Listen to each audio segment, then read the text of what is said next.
Hello everyone, welcome once again. This is my lecture number 11 for the class 10 plus 1 physics. Okay. जैसा कि आपको पता है बेटा कि हम इसके दो पार्ट कंप्लीट कर चुके हैं, एक तो यूनिट्स एंड डायमेंशंस और दूसरा एरर्स इन मेजरमेंट. ओके. और मैं आज इसके लास्ट पार्ट के साथ आपके पास आया हूँ. हालांकि देखा जाए तो एनसीईआरटी के अकॉर्डिंग ये फर्स्ट पार्ट है, लेकिन मैंने जो अपनी अरेंजमेंट की है यूट्यूब लेक्चर्स की, उसके हिसाब से ये लास्ट पार्ट है. और जो लास्ट पार्ट है आपका वो है measurement of mass, length and time. Okay बेटा. और इसके अंदर आपको मास के बारे में पहले हम बता चुके हैं, the quantity of matter content in a body.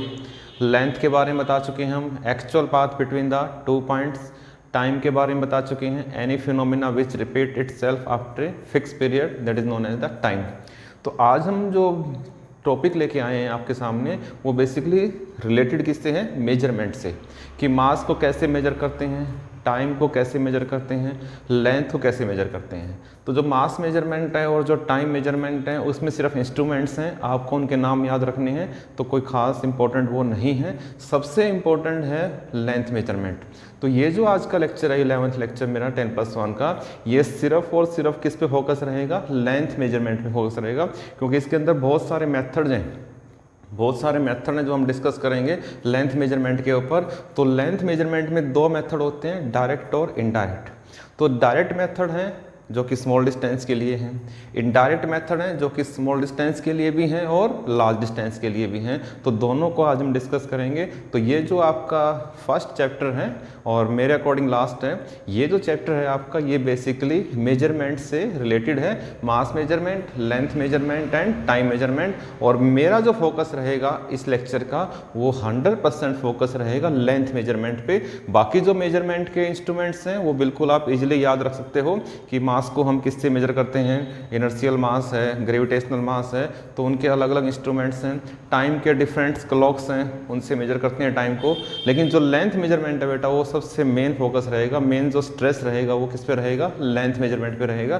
तो स्टार्ट करते हैं lecture number 11 for all of you and basically stress on length measurement. ध्यान दें आप. तो यहाँ पर मैं बता दूं आपको कि लेंथ मेजरमेंट के अंदर दो मेथड्स होते हैं. एक तो direct method for small distances. जो डायरेक्ट मेथड है, मान लीजिए कोई आपसे कहे कि ये दो पॉइंट्स हैं, इन दो पॉइंट्स के बीच की डिस्टेंस आपको फाइंड आउट करनी है. तो डिस्टेंस आप फाइंड आउट कर सकते हो मीटर स्केल से. पता है आपका ज्योमेट्री के अंदर मीटर स्केल होता है, वहाँ से आप इस लेंथ को फाइंड आउट कर सकते हो डायरेक्टली. तो direct methods for the small distance में कौन कौन से हैं, मीटर स्केल. ये बेसिकली सारे क्या है बेटा, इंस्ट्रूमेंट है. और मीटर स्केल डिस्टेंस को फाइंड आउट कर सकता है 10⁻³ मीटर से लेकर 10⁻² मीटर तक. ये आपको याद रखने पड़ेंगे. वर्नियर कैलिपर्स, ये आपकी फिजिक्स लैब के इंस्ट्रूमेंट्स हैं. वर्नियर कैलिपर, स्क्रू गेज और स्पेरोमीटर. जब आप प्रैक्टिकल लैब में जाओगे, 11th की फिजिक्स लैब में जाओगे, तो ये सारे प्रैक्टिकल्स हैं आपके वर्नियर कैलिपर्स के, स्क्रू गेज के और स्पेरोमीटर के. तो ये जो वर्नियर कैलिपर्स है ये भी डिस्टेंस के लिए है, थिकनेस के लिए होता है. और डिस्टेंस कहाँ तक की मेजर करता है, ये 10⁻⁴ मीटर तक की. और स्क्रू गेज और स्पेरोमीटर डिस्टेंस फाइंड आउट करते हैं, थिकनेस निकालते हैं कहाँ तक की, 10⁻⁵ मीटर की.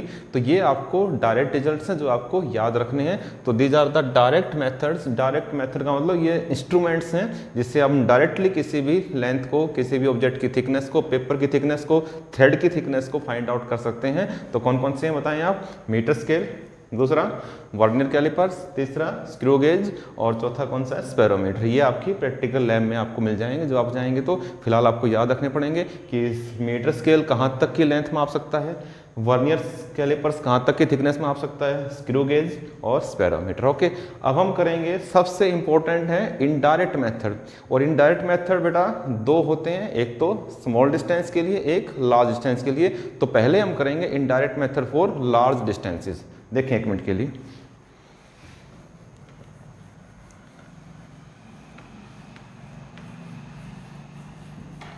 नोट करते रहें आप.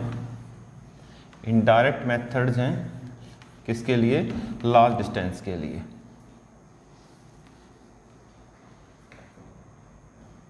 सबसे पहला बेटा जो मेथड है वो है echo method.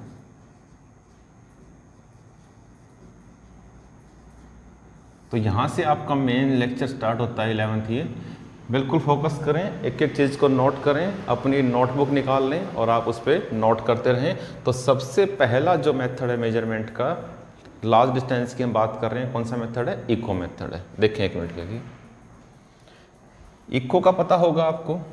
Eco means repetition of sound.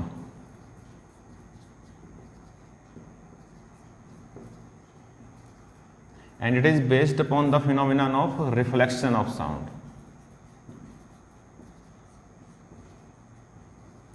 ठीक है बेटा, इको का मतलब क्या होता है? Repetition.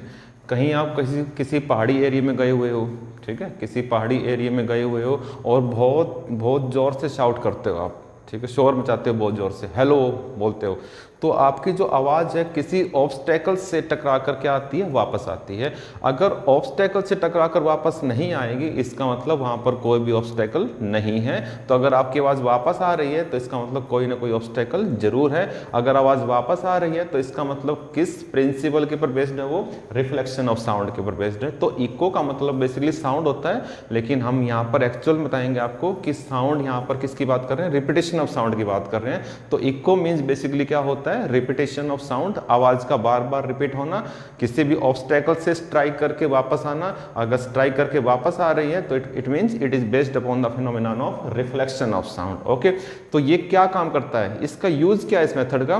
This method is used to find the distance. हम किसकी बात कर रहे हैं? ध्यान दें, हम बात कर रहे हैं लेंथ मेजरमेंट की। हम सारे के सारे जो मेथड्स हैं आज डिस्कस करेंगे आज लेंथ मेजरमेंट के।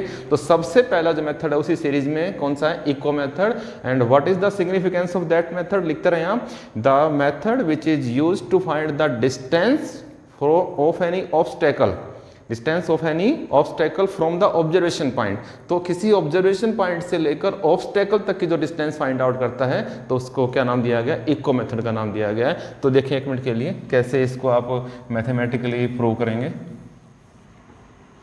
ये मान लीजिए बेटा कोई ऑब्स्टेकल है, कोई हिल है, कोई माउंटेन है, मान लीजिए छोटी मोटी जैसे भी है, और ये ऑब्जर्वेशन पॉइंट है। तो आपको ऑब्जर्वेशन पॉइंट से लेकर ये जो ऑब्स्टेकल है, ये जो हिल है या ऑब्स्टेकल मान लीजिए, तो आपको ऑब्जर्वेशन पॉइंट से लेकर ऑब्स्टेकल तक की क्या निकालनी है? डिस्टेंस निकालनी है। तो this method is used to find the distance from the observation point to the obstacle. Okay, एक बुलेट को फायर कीजिए किसी भी गन से, ठीक है, बुलेट को अगर आप फायर करते हो किसी भी गन से, या फिर शाउट कीजिए, बहुत तेज शोर मचाइए, तो बुलेट को अगर आप फायर करते हो किसी भी गन से तो बुलेट तो जहाँ जाएगी जाएगी, बुलेट तो जहाँ जाएगी जाएगी, लेकिन जो साउंड है बुलेट की, इट ट्रांसमिट या it travels in the direction of any obstacle. वो किसी न किसी ऑब्स्टेकल की तरफ जाएगी and after striking the obstacle it reflected back to the same point, वापस उसी पॉइंट पर आ जाएगी। अगर आप उसकी साउंड को सुन पा रहे हो, इसका मतलब इको हो रहा है वहां पर, इसका मतलब वहां पर रिफ्लेक्शन हो रहा है। ओके, तो इको मीन्स क्या होता है? साउंड। कौन सा? Repetition of sound. क्या होता है कि let a bullet is fired in air, let a bullet is fired in air, the sound of the bullet transmitted या फिर travels in the direction of any obstacle and after striking the obstacle it reflected back to the same point. Okay, if x is the distance from observation point to the obstacle and another x is the distance from the obstacle to the observation point and v is the velocity of sound, v क्या बेटा? velocity of sound, and t is the total time of observation. what is t? total time of observation। कौन कौन सा time? o से लेकर, मान लीजिए point p है ये, o से लेकर p और p से लेकर o, the total time of observation is कितना है? Capital T। then we know that जो स्पीड होती है वो क्या होती है? डिस्प्लेसमेंट बाय टाइम, यानी कि वेलोसिटी क्या होती है? Displacement by time. किस चीज के मेथड हम कर रहे हैं बताएं आप? डिस्टेंस के मेथड कर रहे हैं। तो डिस्टेंस हम यहां से निकाल लेंगे x, तो x क्या होगा? v into T. लेकिन ये इनकम्प्लीट रिजल्ट है, कंप्लीट नहीं है। कंप्लीट कब होगा? अगर हमें डिस्टेंस निकालनी है o से लेकर p तक की, तो क्या होगा कि जो टाइम होगा वो हम लेंगे एवरेज टाइम। ये क्या है? What is this? This is the total time of observation, this is the total time of observation and on average हम क्या लेंगे कि O से लेकर P तक का जो टाइम है वो कितना होगा? T/2। क्योंकि बेटा टी तो आपके पास क्या है, नेट टाइम है, T is the total time, और टी बाई टू क्या है, एवरेज टाइम है, कहां से कहां तक, ओ से लेकर पी तक, यानी कि ऑब्जर्वेशन पॉइंट से लेकर ऑब्स्टेकल तक का। तो हम अगर हमें ये डिस्टेंस निकालनी है, अगर हमें ये डिस्टेंस निकालनी है तो सीधी सी बात है टाइम आप टी नहीं ले सकते, टाइम क्या लोगे, टी बाई टू लोगे टाइम। तो एग्जैक्ट जो रिजल्ट आएगा x वो क्या आएगा बेटा, v into T by two. तो ये आपका पहला मेथड है लेंथ मेजरमेंट का, डिस्टेंस मेजरमेंट का। तो यहाँ से हम क्या निकाल पाएंगे, x निकाल पाएंगे। अगर आपको वेलोसिटी का पता है, अगर वेलोसिटी का आपको पता है तो ठीक है, अगर वेलोसिटी ऑफ साउंड है तो वेलोसिटी ऑफ साउंड कितनी होती है बताएं आप, 332 मीटर पर सेकेंड। अगर एग्जाम में वेलोसिटी ऑफ साउंड गिवन नहीं है तो बेटा आपको याद रखनी पड़ेगी 332 मीटर पर सेकंड। हालांकि डिफरेंट मीडियम में डिफरेंट हो सकती है ये, तो ये आप ध्यान रखें। अगर गिवन है तो ठीक है, अगर नहीं गिवन है तो आपको ऑन एवरेज 332 मीटर पर सेकंड वैल्यू लेनी है आपको, ठीक है। तो वेलोसिटी अगर गिवन है, टाइम अगर गिवन है, तो आप डिस्टेंस निकाल सकते हो कहाँ से कहाँ तक, ऑब्जर्वेशन पॉइंट से लेकर ऑब्स्टेकल तक। ओके, तो इको का मतलब समझ में आया बेटा आपको। तो इको मीन्स क्या होता है, repetition of sound. It is based upon the principle of reflection of sound. और इसका जो वर्किंग प्रोसेस है वो क्या है, this method is used to find the distance from the observation point to the obstacle like hill, like mountain। और working क्या लिखोगे, suppose a bullet is fired from the gun, okay, and the sound of the bullet transmitted in the direction of any obstacle, and after striking the obstacle it reflected back to the same point। if x is the distance from O to P and another x is the distance from P to कितना होता है ये O, T is the total time of observation and V is the velocity of sound, then we know that velocity क्या होती है, displacement by time। तो x क्या हो जाएगा, V into T हो जाएगा। ओके, अगर आप यहाँ पर 2x लेते हो तो x क्या आ जाएगा, नीचे 2 आ जाएगा। तो एक चीज़ तो करनी पड़ेगी आपको। तो हम बेस्ट रिजल्ट्स के लिए हम क्या करेंगे, टाइम को हाफ लेंगे कि ऑन एवरेज जो टाइम है यहाँ से लेकर यहाँ तक का वो क्या होगा, t/2। अगर आप 2x लेते हो तो क्या लोगे आप, मान लीजिए आपने 2x ले लिया तो टाइम क्या लोगे, कैपिटल T लोगे। लेकिन अगर आपने x लिया है तो टाइम क्या लोगे, t/2। तो आपकी मर्जी है 2x लेके सोल्व करें या फिर x लेके सोल्व करें। अगर 2x लेते हो, अगर आप डिस्टेंस लेते हो 2x तो टाइम आपको t/2 लेने की जरूरत है नहीं, ठीक है। अगर आप लेते हो x तो टाइम क्या लोगे आप, t/2। वेलोसिटी में चेंज होता नहीं है, कहीं आप v को भी हाफ कर दो आप, ठीक है। तो वेलोसिटी क्या रहेगी, v रहेगी, उसमें चेंज नहीं होगा। तो from this method, from this formula we can find the distance of any obstacle from the observation point. तो this is your very first method of length measurement. कौन सा मेथड है, indirect method for long distance, that is echo method. Now note down the second method. हम यहाँ पर आज 4 methods करेंगे और चारों के चारों मेथड्स बेटा वो एक ही पैटर्न के ऊपर हैं, एक ही कैटेगरी के मेथड हैं, डिस्टेंस मेजरमेंट के मेथड्स हैं। सेकंड देखिए बेटा, सेकंड मेथड देखिए आप, radar method.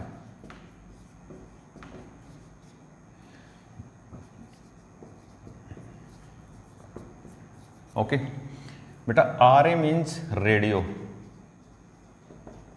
D means detection, A means end and R means ranging। तो बेटा ये फुल फॉर्म होती है किसकी, रडार की। रडार का मतलब है यहाँ पर radio, RA for radio, D for detection, A for and and R for ranging. Okay, तो क्या काम आता है ये मेथड बेटा, रेडियो का मतलब यहाँ पर रेडियो वेव से है, ध्यान दें आप, बेसिक समझना बहुत जरूरी है आपको। रेडियो का जो सिग्निफिकेंस है वो किससे है बेटा, रेडियो वेव से है। और जो रेडियो वेव्स होती हैं वो ट्रेवल करती हैं वेलोसिटी ऑफ लाइट से, और वेलोसिटी ऑफ लाइट की वैल्यू होती है 3 × 10⁸ मीटर पर सेकेंड। वेलोसिटी ऑफ साउंड कितनी बताई थी बेटा, 332 मीटर पर सेकेंड। लेकिन जो वेलोसिटी ऑफ लाइट है, जो लाइट की वेलोसिटी होती है वो क्या होती है, 3 × 10⁸ मीटर पर सेकेंड होती है। तो ध्यान रखें कि जो रेडियो वेव्स हैं they travels with the velocity of light. Mobile से मोबाइल जो कम्युनिकेशन होता है वो होता है रेडियो वेव्स के थ्रू, ठीक है, क्लियर है।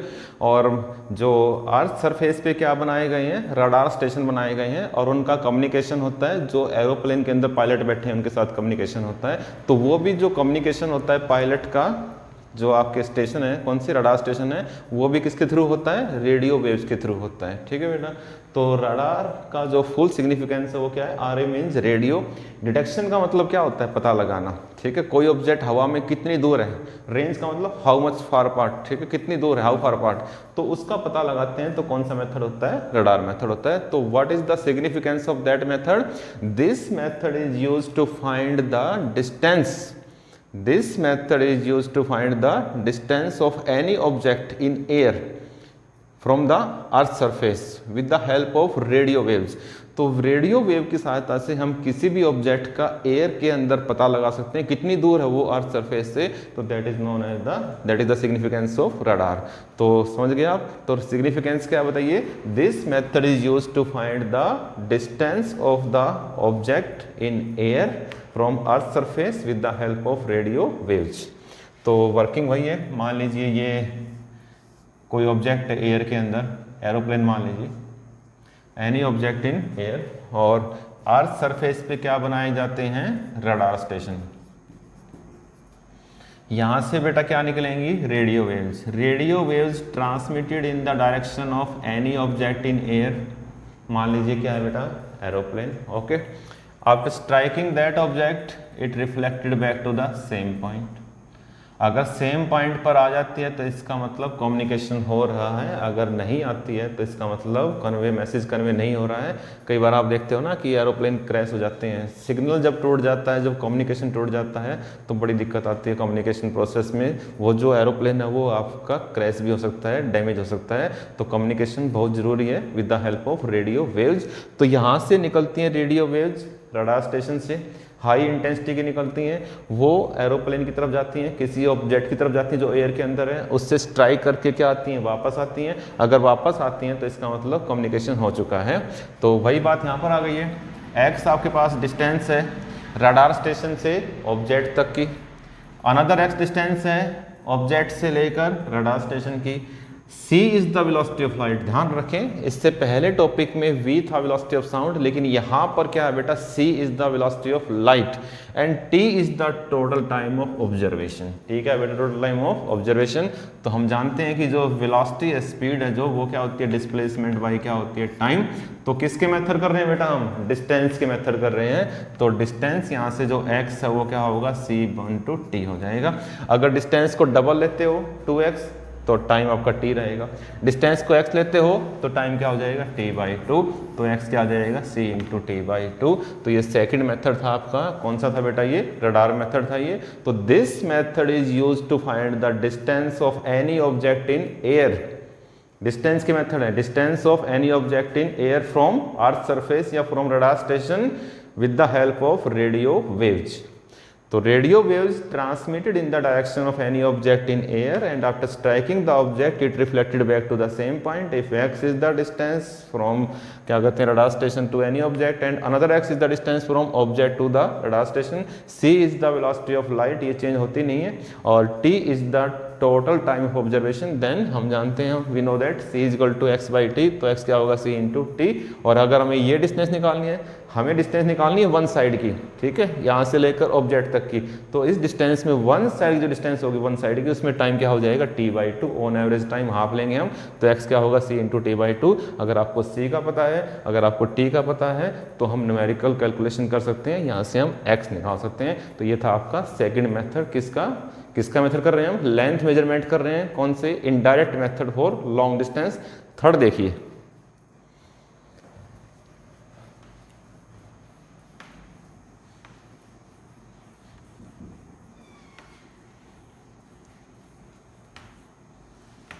थर्ड मेथड देखिए आप,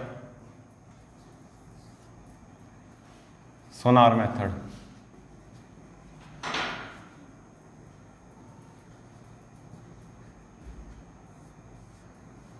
थर्ड कौन सा है, सोनार।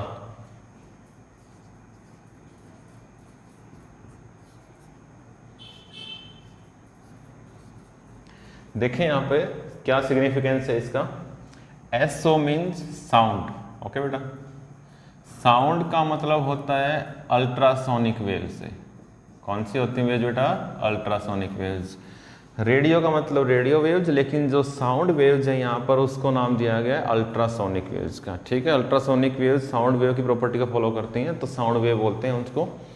तो साउंड वेव बोल लीजिए, या फिर इसका जो एक्चुअल नाम है यहाँ पर वो कौन सा है, अल्ट्रासोनिक वेव्स है। एन मीन्स नेविगेशन, वहां पर क्या था डिटेक्शन, लेकिन यहाँ पर क्या है नेविगेशन। नेविगेशन का मतलब क्या होता है कि to find object under water, to find object, साथ साथ नोट करते रहे आप, to find object under water, और वहां पर क्या था to find object in air, और यहाँ पर क्या है to find object under water. And sound navigation and ranging, ranging का मतलब वही हाउ फार अपार्ट, तो कोई ऑब्जेक्ट वाटर के अंदर कितनी दूर तक गया है, ठीक है, तो उसकी डिस्टेंस का पता लगाने के लिए हम किसका यूज करते हैं, सोनार मेथड का यूज करते हैं। तो what is the significance of sonar, this method is used to find the object under water with the help of ultrasonic waves, with the help of sound waves. तो ये जो method है वो क्या काम आता है बताइए, किसी भी ऑब्जेक्ट की डिस्टेंस को फाइंड आउट करने काम आता है under water with the help of sound waves, with the help of ultrasonic waves. वहाँ पर था एयर में, यहाँ पर है वाटर के अंदर। कई बार आप देखते होंगे कि जो बड़े बड़े शिप्स हैं वो पानी में सिंक हो जाते हैं, डूब जाते हैं पानी के अंदर, ठीक है, जहाज पानी में डूब जाते हैं। तो उनका पता लगाने के लिए हम क्या करते हैं, वाटर सरफेस से अल्ट्रासोनिक वेव को डालते हैं। मान लीजिए ये ऑब्जेक्ट पानी के अंदर है, तो अल्ट्रासोनिक वेव डालेंगे, तो अल्ट्रासोनिक वेव स्ट्राइक करेगी, स्ट्राइक करके वापस आएगी। अगर वो वापस आ रही है इसका मतलब कोई ना कोई ऑब्जेक्ट पानी के अंदर जरूर है, ठीक है। अगर नहीं आ रही है इसका मतलब उसको हम अभी फिलहाल उसको आइडेंटिफाई नहीं कर पाएंगे कि कहाँ पर है या नहीं है। तो किसी ऑब्जेक्ट का वाटर के अंडर लगाने के लिए, पता करने के लिए हम किसका यूज करते हैं, सोनार का यूज करते हैं। तो इसका सिग्निफिकेंस क्या है इसका, this method is used to find the object under water with the help of sound waves, with the help of ultrasonic waves. तो वही चीज़ यहाँ पर है। मान लीजिए ये आपका वाटर की बात कर रहे हैं और कोई भी चीज़ यहाँ पर इमर्स आउट हो रही है, ठीक है, कोई भी चीज़ यहाँ पर पानी के अंदर इमर्स आउट हो रही है। किसी पर्टिकुलर पॉइंट से हम क्या छोड़ेंगे, ऑब्जर्वेशन पॉइंट से अल्ट्रासोनिक वेव ट्रांसमिट करेंगे, ठीक है, किसी भी ऑब्स्टेकल की तरफ या किसी ऑब्जेक्ट की तरफ अंडर वाटर, और after striking the object it reflected back to the same point. Okay बेटा, एक्स क्या है, distance from observation point to any object, मान लो पी पॉइंट है यहाँ पर, और अनदर एक्स क्या है, पी से लेकर ऑब्जर्वेशन पॉइंट तक। T is the total time of observation and v is the velocity of sound. यहाँ पर साउंड की बात हो रही है तो v लेंगे, लाइट की बात होती है तो c लेते हैं, ठीक है बेटा। तो खत्म कर रहे हैं इसको भी, सेम मेथड है, सेम प्रोसीजर है, सब कुछ सेम है। This method is used to find the object under water with the help of ultrasonic waves. Ultrasonic wave from any observation point transmitted in the direction of any obstacle under water and after striking the obstacle it reflected back to the same point. If x is the distance from the point O to P, another x is the distance from point P to O, t is the total time of observation and v is the velocity of sound, then we know that same velocity क्या होती है, x by t। तो x क्या हो जाएगा बताएं, v into t। आपको distance निकालनी है वन साइड की, ऑब्जर्वेशन पॉइंट से लेकर उस ऑब्जेक्ट तक की, तो टाइम को लेंगे ऑन एवरेज हाफ, तो v into t by 2। तो ये आपका थर्ड मेथड है, किसका बेटा, डिस्टेंस मेजरमेंट के मेथड है, इनडायरेक्ट मेथड है लॉन्ग डिस्टेंस के। और इसी कैटेगरी का एक लास्ट मेथड करेंगे, उसके बाद ब्रेक लेंगे, उसके बाद नया लेक्चर आपको करवाएंगे। तो ये जो आपका 11th लेक्चर है, इसका लास्ट टॉपिक हम करने जा रहे हैं लेजर मेथड। नोट करें आप।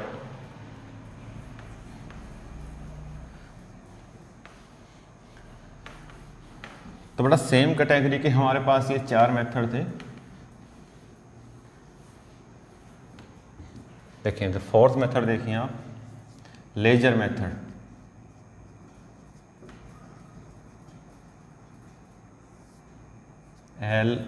LASER, बहुत इंपॉर्टेंट, इसके फुल फॉर्म में ध्यान दें, बहुत कम बच्चों का पता होता है ये। L4 होता है बेटा लाइट, लेजर। लेजर का सिग्निफिकेंस क्या है, आजकल बहुत सारी ट्रीटमेंट्स होती हैं लेजर से, आई की ट्रीटमेंट होती है। लेजर गाइडेड बम भी होते हैं, जिस पर्टिकुलर एरिया पे अटैक करना हो सिर्फ वहीं पे अटैक होता है, ठीक है। तो लेजर जो बीम होती है आपने देखी होगी, मैं ये नहीं कह रहा कि जो मार्केट में आती है 10-10 रुपये की 20 रुपये की, उसकी बात नहीं कर रहा मैं, ठीक है। जो हाई इंटेंसिटी की बीम होती है उसकी बात कर रहा हूँ मैं यहाँ पर। तो जो लेजर बीम होती है वो हाई इंटेंसिटी की बीम होती है, यूनिडायरेक्शनल होती है। देखिए सबसे इंपॉर्टेंट पॉइंट है कि जो लेजर बीम होती है वो क्या होती है, यूनिडायरेक्शनल होती है। जिस पर्टिकुलर एरिया को ट्रीट करना है सिर्फ उसी को ट्रीटमेंट मिलती है, सराउंडिंग में इसका कोई इफेक्ट नहीं होता है। तो बड़ी ट्रीटमेंट्स होती हैं, सर्जरी होती हैं, जो आपके टेररिस्ट अटैक होते हैं जो वहाँ पर इसका हम लेजर बम का यूज़ करते हैं हम। तो जो यूनिडायरेक्शनल बीम होती है, यानी कि जहाँ पर भी आपको अटैक करना है वहीं पे अटैक होगा, सराउंडिंग में कोई इसका इफेक्ट नहीं होगा, नेग्लिजिबल इफेक्ट होगा सराउंडिंग के अंदर। तो यूनिडायरेक्शनल बीम होती है, एक ही डायरेक्शन में जाती है, बहुत ही कम डाइवर्ज होती है, ठीक है, ध्यान दीजिए आप। तो इसका जो फुल नेम है, फुल फॉर्म इसकी वो क्या है, L for light, A for amplification. A for क्या है बेटा, एम्प्लीफिकेशन। एम्प्लीफिकेशन का मतलब होता है इंक्रीज करना, ठीक है। आपके स्कूल में जो लाउड स्पीकर हैं वो एम्पलीफायर ही होते हैं, आपकी साउंड की जो इंटेंसिटी है उसको इंक्रीज करते हैं। एस का मतलब होता है स्टिम्युलेटेड, स्टिम्युलेटेड। एक तो होता है स्पॉन्टेनियस, किसी भी चीज़ का कहीं से भी अपने आप निकलना उसको बोलते हैं स्पॉन्टेनियस। और किसी भी चीज़ का कहीं से निकलना with the help of some external force, तो उसको हम क्या बोलते हैं, स्टिम्युलेटेड बोलते हैं, इसको स्टिम्युलेटेड, ठीक है। E for emission, E for क्या बेटा, emission of, R for radiations. तो ये फुल फॉर्मेट आपको याद रखनी पड़ेगी। लाइट का निकलना, लाइट रेडिएशंस का निकलना, लाइट रेडिएशंस का निकलना, उसका इंक्रीज होना उनका with the help of some external source, तो that is known as the laser. तो लेजर का जो सिग्निफिकेंस है वो क्या है बताइए, लाइट एम्प्लीफिकेशन। वैसे तो एक वर्ड और होता है साथ में बाई, लेकिन कोई यूज नहीं है इसका। Light amplification by stimulated emission of radiations, ठीक है। तो लाइट का निकलना, लाइट रेडिएशंस का, एमिट का मतलब निकलना, तो लाइट रेडिएशंस का निकलना, उनका इंक्रीज होना with the help of some external source, तो उसको हम क्या बोलते हैं, लेजर बोलते हैं। यूज क्या पे होता है इसका, इसका सिग्निफिकेंस क्या है, this method is used to find the distance from the earth surface to the moon.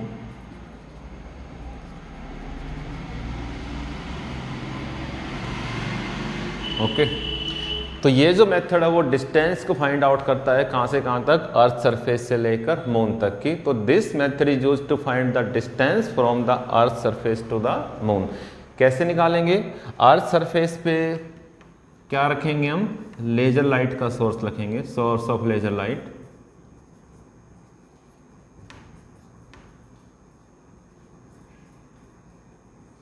ठीक है।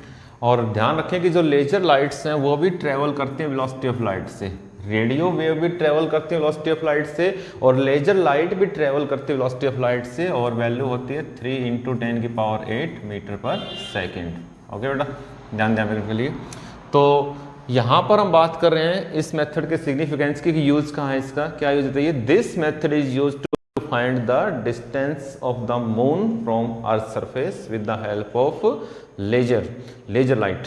तो लिखेंगे कैसे, करेंगे कैसे इसको, the laser light from the earth surface, the laser light from the earth surface transmitted in the direction of moon, and after striking the moon it reflected back to the same point, it reflected back to the earth surface.